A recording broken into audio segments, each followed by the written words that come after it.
Have you seen the recent analyst survey that came out of Goldman Sachs TMT talking about how horrible the working conditions have been for them?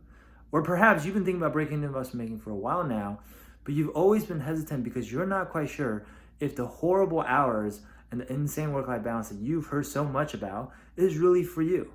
Well, if that's where you're at currently, check out this episode because I share my candid views on whether investment banking is really worth it because, quite frankly, this job is not for everyone.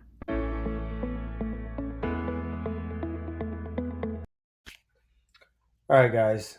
Sam Shaw here, founder of Wall Street Mastermind. Today, I want to talk about the investment banking working hours and whether it's really as bad as it seems. Um, at this point, most of you have probably seen the slide deck that came out of Goldman Sachs recently. There were 13 analysts that are currently working in the Goldman Sachs TMT group, which is considered to be one of the best groups on Wall Street. And they apparently put together some slides, which were then posted on Liquidity and a bunch of other websites talking about how much they've been working, apparently on average 105 hours a week. And then on average since January, 98 hours a week. 105 hours was the most recent week as of the time of the survey, which was back on February 13th of 2021. 98 hours a week since January. And on average, they sleep about 5 hours a night, right? And on average, they sleep at 3 a.m. Okay. So this obviously caused a pretty big response everywhere, right? There were other slides included, such as how has this affected their physical and mental health, right? Rating their mental health before and after starting the job, going from an 8.8 down to a 2.8. It's a pretty big drop because that's on a scale of 1 to 10, right? Physical health going from a 9 to a 2.3, right? So this is obviously very concerning.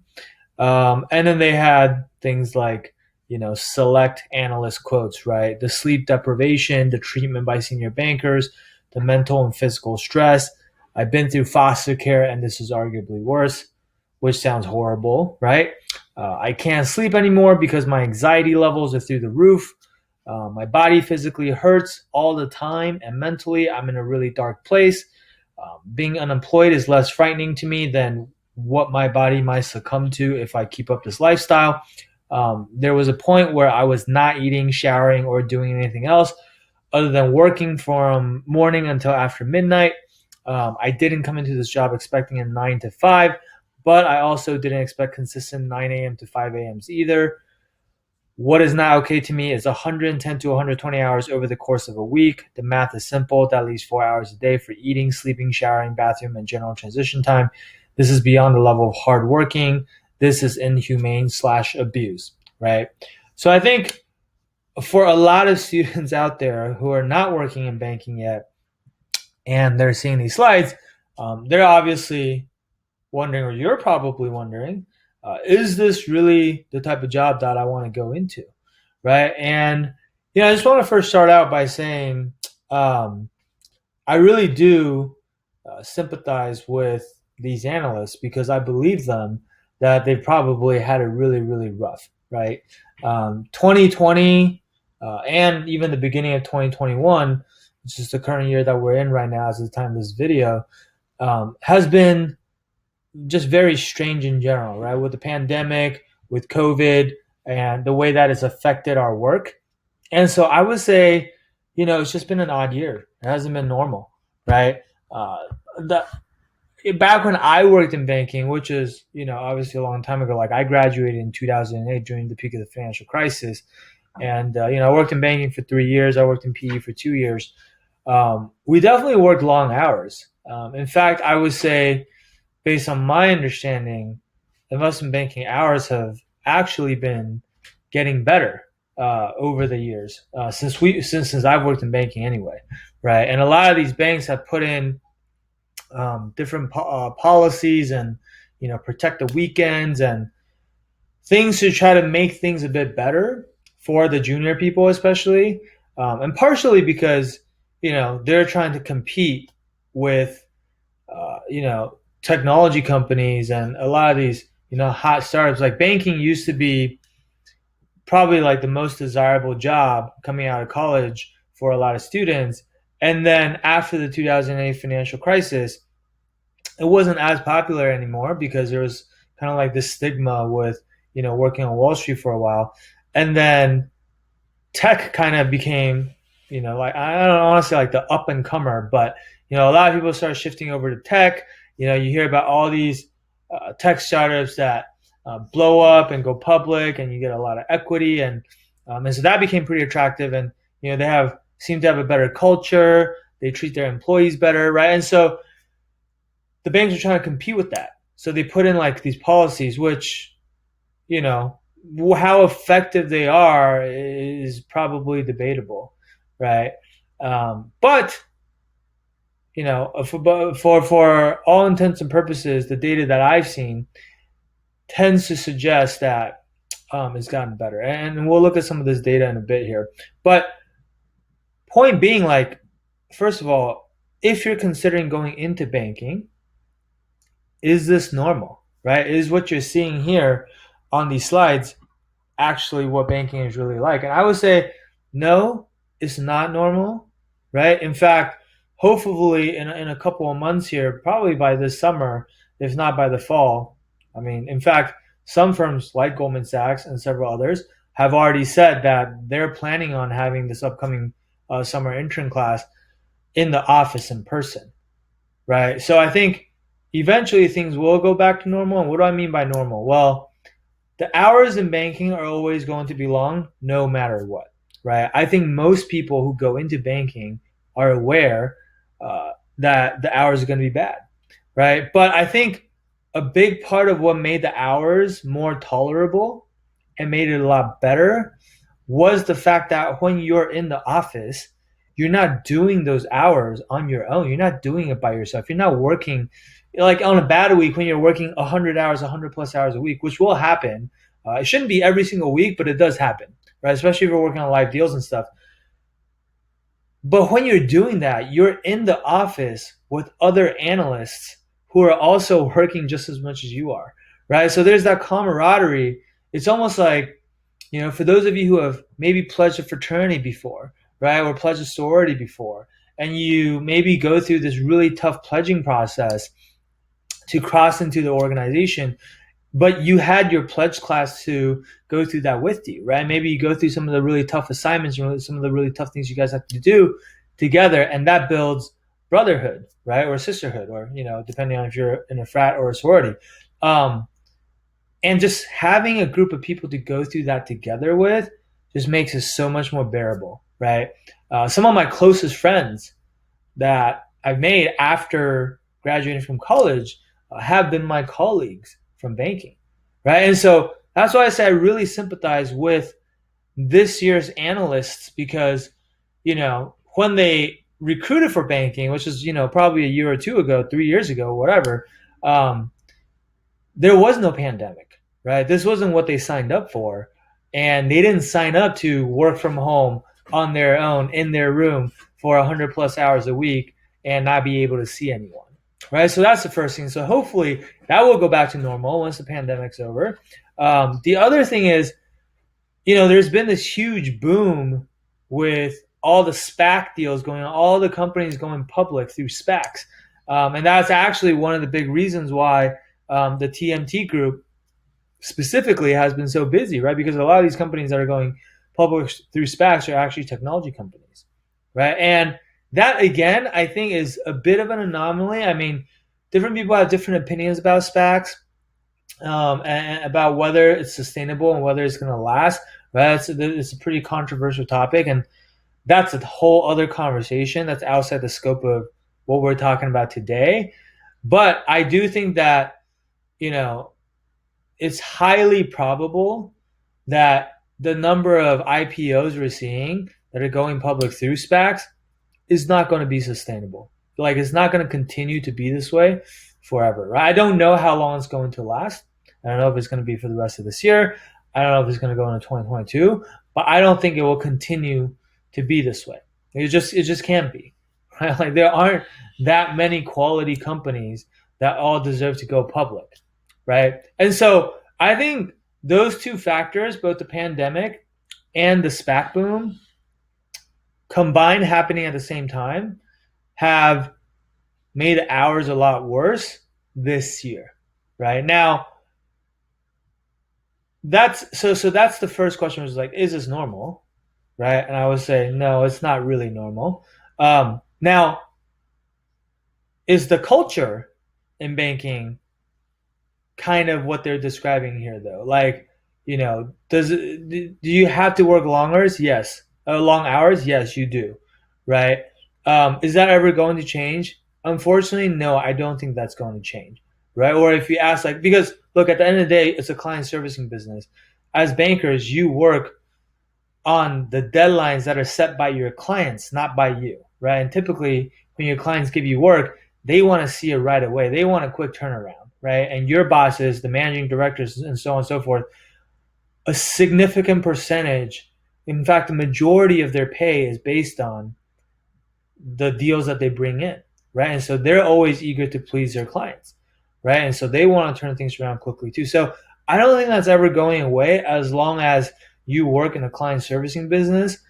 Banking is not the only client servicing business out there, right? You work in consulting, management consulting, you're doing client servicing. You work in accounting, you're doing client servicing. If you go become a lawyer, you're client servicing. And so, it's not just banking. That's just all of these professional client services businesses are just like that, right? What would it take for the culture to change? Quite frankly, I don't know. I think what it would take is, like, if people start feeling like there are other better career options out there, right? So I kind of alluded to this earlier, but after the 2008 financial crisis, for a period of time, the popularity of banking dipped, and tech kind of came up, right? And in fact, probably I would argue for at least a period of time, surpassed banking in terms of the job that people being the job that people wanted the most, right? And today, I don't know which one's ahead, but I would say they're both pretty desirable, right? Like I would say, banking has kind of rebounded a bit because 2008 at this point is more than a decade ago, right? So, but if there are no better career options out there, right? Like most people, the reason why they want to go into banking is because of the pay, is because it's prestigious, is because it offers the best exit opportunities in terms of your career progression and your career trajectory afterwards, in terms of being able to go to the buy side, being able to go into private equity, being able to go into hedge funds, being able to work in venture capital. Like there are a lot of these jobs where you kind of have to go through banking first before you can even be eligible for those opportunities, right? And so that I don't really see that changing. So as long as that is the case, there's always going to be a lot of people who want this job, which means if there are a lot of people who want this job, honestly, at the junior level, like you're very replaceable, right? Like if you don't want to do this job, someone else will gladly take your place, right? Most of the top banks today accept anywhere from 1% to 3% of their applicant pool each year, right? Meaning, if there's upwards of 100 plus applicants for every job opening and you don't want to do it, someone else is going to do it, right? In fact, I think more people have been quitting this year, right? Or quitting early this year because of all the aforementioned reasons that we already talked about. But also, and that combined with the fact that there's so much deal flow and there's so much work to do, we've been seeing a lot of these top banks doing lateral hiring or off-cycle hiring, or even for full-time analysts, where they're typically done with full-time analyst hiring at the end of junior summer, right? Right when they give the return offers to their summer intern class, they know how many more full-time people they need. But this year, we're seeing even like halfway through senior year, and even some of our clients have been getting contacted by banks, even though they're like 1 to 2 months away from graduating senior year, and they're being contacted by some very reputable banks, like some of the top, I would say top 3, top 5 banks, I won't say who, reaching out to them, asking them 1 to 2 months before they graduate if they want to come in as a full-time analyst. So like that's very rare. My point is when these banks lose junior people and they have a need, it's not hard for them to just go out and find someone. They can just go hire someone who's maybe working at a smaller bank and wants to move up, right? Or someone who maybe hasn't even gotten into banking yet and wants to get in, right? And so, unfortunately, I don't really see this changing anytime soon. And again, going back to that kind of fraternity analogy that I made earlier, it's kind of like, if you're getting hazed during pledging, and then you become an active member of the fraternity, and then a new pledge class comes in, you're probably going to haze them too because you're thinking like, hey, that's what I had to do to get in. And so a lot of these people that are in senior positions at these banks now, they're thinking, whoa, I had to work this much when I was coming up, and like this is how I got here, right? And most people aren't cut out for this, and that's why most people don't make it all the way to the top when they're working in finance, right? So that's kind of like how they're thinking about it. And so I don't think that culture is going to change because the culture comes from top down, right? So I guess, unfortunately, if you're hoping that something will change, I just wouldn't hold your breath, right? I'm not saying I'm absolutely correct on this, um, but if I had to put my money on this, I would bet against it, right? Now that's not to say that look, the banks aren't doing anything, right? Because I think, by the way, like I give these 13 analysts massive props for even doing something like this because honestly, it takes a lot of balls, right? Like who knows? They could have gotten fired, right? They could have gotten um, retaliation from the bank, which it seems like they didn't, uh, fortunately, but they could have, right? I'm not sure, most people would have had the balls to do what they did. But because of what they've done, I have been seeing, these are small changes and these are temporary changes. I don't think these really solve the root of the problem, but I have seen a lot of articles around banks giving, special one-time bonuses, right? Extra $20,000 from Credit Suisse, right? William Blair, right? What are they doing? Same thing, right? Special bonuses up to $20,000, right? There's this article here, um, April 8th, which is, only from a few days ago. And they're tracking all the different banks that have come out and done something about what's going on, right? Goldman Sachs, right? David Solomon, promised that, what do you say? Oh, yeah, he promised to like enforce, their weekend policies, right? Their junior bank is Saturdays off, right? Which, like I said, has been around but hasn't really been enforced very well, right? Bank of America, right? One-time bonuses, right? Warburg Pincus, this is more of a PE firm, right? Bumping pay up by 30%, right? Apollo, right? Um, Same thing, right? Giving huge bonuses, right? Six-figure retention bonuses. Because a lot of their associates have actually been leaving. 7 of the 30 private equity associates in their New York office, along with one principal, have left in the last 3 months. That's a lot of turnover, right? So they're extending $100,000, $150,000, $200,000 bonuses for first year, second year, and third year associates, which is pretty insane, right? Think about how much money that is just to keep people around, right? Apollo, by the way, is one of the highest paying, might be the highest paying private equity firm on Wall Street. Okay. There's also what else? Credit Suisse, right? Same thing, $20,000 bonus. Jeffries, they gave gifts to their analysts, Peloton bikes or mirror home. Like you can choose what you want, right? Citi, right? No longer doing video meetings on Fridays. Labeling the move Zoom free Fridays. I think that's kind of weak to be honest, but okay. Moelis, $10,000 allowance to spend on something pertaining to mental health. So these banks, it's not that they're not doing anything, but they're just kind of throwing money at the problem and saying like, hey, here's a one-time bonus. Hey, here's a raise, whatever. It's like, because that's pretty much all they can do. Right? I mean, it's better than nothing, but like, again, I think there's very little that they can do in terms of the hours and the culture because they're not going to just stop responding to their clients' demands. And so all they can do is pay you more, right? Or hire more people. That's the other thing that they can do, right? So they might hire more people too, but we'll see. But, like they also have to answer to their shareholders. And so if they hire too many people and they become less profitable, their stock price might go down. And guess who it hurts when the stock price goes down?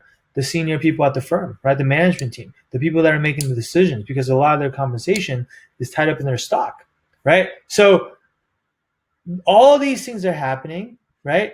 Banks are trying to do something to kind of appease, the people that are angry and that are working. But I think that's about as much as is going to happen, right? So now the question becomes: here's another article, right? 5-figure raises at Barclays and Bank of America. So the question becomes like, is it worth it, right? Is it worth it for you to go into investment banking? Right? And that's a very personal choice, to be honest. You might think that, oh, because I run Wall Street Mastermind, I'm going to sit here and tell you, yeah, it's absolutely worth it. No, I think it's a very personal choice.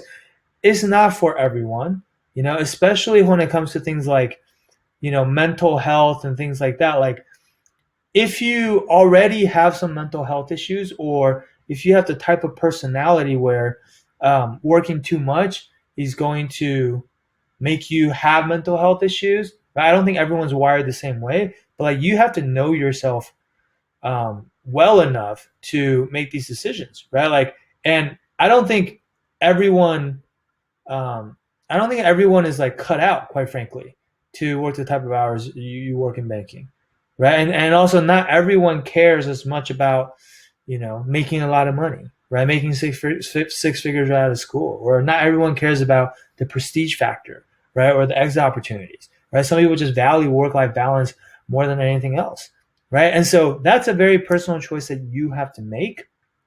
But if you do decide that you want to do banking, um, you just have to go in with your eyes wide open. You need to go in with the right expectations, right? And so, in terms of like what the expectation should be, I think that in a more normal year. I said we're going to look some data. Let's look at some data, right? So this is from early 2021, before this Goldman survey came out. Okay, so from eFinancial Careers, they're actually citing Wall Street Oasis, but this is survey data, right? So on average, you're seeing the hours are anywhere from like the mid 60s up to like 80 hours a week. This is the average weekly working hours, right? For most of the bulge bracket and elite boutique banks, which are, most of these are bulge bracket and elite boutiques. I see a couple middle market banks in here, but I would say probably somewhere between, honestly, 70 to 80 hours a week seems to be the average, right? It's going to be in a pretty tight band right there, right? And so that's more in line with what you should expect, and that's more in line with my understanding too. And we've worked with close to 400 students at this point in the last 3 years, and a lot of them have gone to banking, and this is kind of in line with what we've seen, right? And so, are you okay working 70 to 80 hours a week? Right? That doesn't mean 70 to 80 hours every single week. Like I said, some weeks are going to be better, some weeks are going to be worse. Like, if you have a live deal going on, you might work more than 80 hours. You might work 90, you might work 100. My worst week ever, I've worked 120 plus hours, right? So that can happen, but that's not the average, right? And then sometimes you're going to work less. Like, I've worked 50-hour weeks before, right? I mean, it's rare, but I worked 60-hour weeks before, right? And so it averages out to be 70 to 80 hours. And so you need to decide if that's worth it to you, right? For me personally, I can only speak for myself. I feel like banking was absolutely worth it, right? Was it hard as hell? Yes, it was when I was going through it, right? And were there a lot of sacrifices that had to be made? Yeah, there were a lot of sacrifices. And, like, was it tough on my relationships at the time? Like, my relationship with my ex-girlfriend and the girls that I was dating at the time, like, yeah, it was really tough, right? But do I regret doing investment banking in hindsight? No, absolutely not, right? Because it gave me the financial security that I've always wanted ever since I was a kid, because I didn't have that when I was growing up. And so I was very motivated by that, right? And so ever since I graduated and I was able to start my career in banking, I've never had to worry about money ever since. And that's huge, right? Like, that's worth a lot to me, right? You talk about mental health, like not having to be anxious about, money. When I had to grow up being anxious about money all the time, like that's worth a lot to me, right? And I'm not saying that should be worth a lot to you. Like, again, it's a very personal decision. Everyone has to make the decision for themselves. But that was huge for me, right? And then, like, the career opportunities I've had since then, like being able to work in private equity, right? Being able to work for some of the most successful tech companies out there, right? Being able to work at Square from their early days, being able to work at GitHub in their early days, having both of those companies have phenomenal exits, like Square going public and increasing their valuation more than 20-fold, right? And owning equity in a business like that, or GitHub 10xing their valuation when they got acquired by Microsoft and owning a lot of equity in that, like that. That's the life changing amount of money that I was able to make, right, for just less than a decade's worth of work when everything was said and done. Like when you think about my time in banking and PE and tech, like it's probably about 7 or 8 years of hard work, right? So to me, was it worth it? Yeah, absolutely. Because now I have the financial security. Now I have what that does is it's not just like having money so you can buy a Lamborghini or buy expensive clothes. Like I don't really care about all that stuff. In fact, like I don't really spend money on a lot of expensive things. But what it does give you is freedom, right? Which is ultimately is what we all want, is the freedom of choice. The freedom to choose what you want to do for work, right? Because you have so many extra opportunities and everyone would love to have you, right? So there's a freedom to choose what you want to do for work. There's a freedom to choose like how you want to spend your money, because you're not worried about where, how you're going to pay the bills the next month, right? It's the freedom to choose like where you want to live. It's the freedom to the freedom of time, right? Like even like when you have enough money, if there's something that you don't enjoy doing, you don't want to do, you don't have time to do, you can pay someone else to do it, right? So at the end of the day, that freedom that I've been afforded because of what I've done to start my career, that's something that I've continued to benefit from even now, right? Even though I've been out of banking for so many years already, and I will continue to benefit from this, probably from now until I die, probably, right? And so, in my mind, I always went into investment banking with the mindset of, hey, I'm going to put my head down for 2 to 3 years and just work my butt off, pay my dues, and then I'm going to reap the rewards forever, right? So there's like an element of like delayed gratification there, which, usually if you can kind of like pay your dues up front and delay the gratification, more often than not, in my experience, that's a good thing. Right. So again, that's just my personal opinion. That's my personal take. Doesn't mean you have to agree with it. Doesn't mean that investment banking is for you. But you got to do some serious soul searching to see like, hey, is this something that I'm willing to put up with? Right. It's not going to be easy. It's not going to be a walk in the park. Not everyone is cut out for it. But if you are cut out for it, and I know a lot of you are, then it can be a very, very rewarding career at the end of the day. Okay. I speak from my own experience, as well as having a lot of friends who also went through banking right out of college, and seeing where they are today and the lifestyle that they have. To be honest, like it's pretty amazing, right? And I think a lot of people would envy where they're at today. But people always see what's on the surface, but what they don't see is like the amount of work that had to go into it to get to where they are today, right? Like nothing good comes easy. There's always sacrifices along the way. So, the way I think about it is you can put in the dues up front and reap the rewards later and enjoy life later and have your life be easier later because of all the freedoms that I talked about. Or you can have it easier up front and have a tougher time later because you don't have those freedoms that I talked about, right? Because you don't have the financial security, right? Because you have to work longer until you can retire, right? Because like all of those things, right? So it's a trade-off, right? There's no, you can't have your cake and eat it too, and you have to decide what's most important to you, right? So anyway, that's my little rant on investment banking hours. Hopefully you guys found this to be helpful, and that'll be it. Hey there, I hope you enjoyed this video. If you're looking for more customized advice that's tailored for your specific situation, then I invite you to book a free strategy session with our team at the link below. We'll talk to you soon.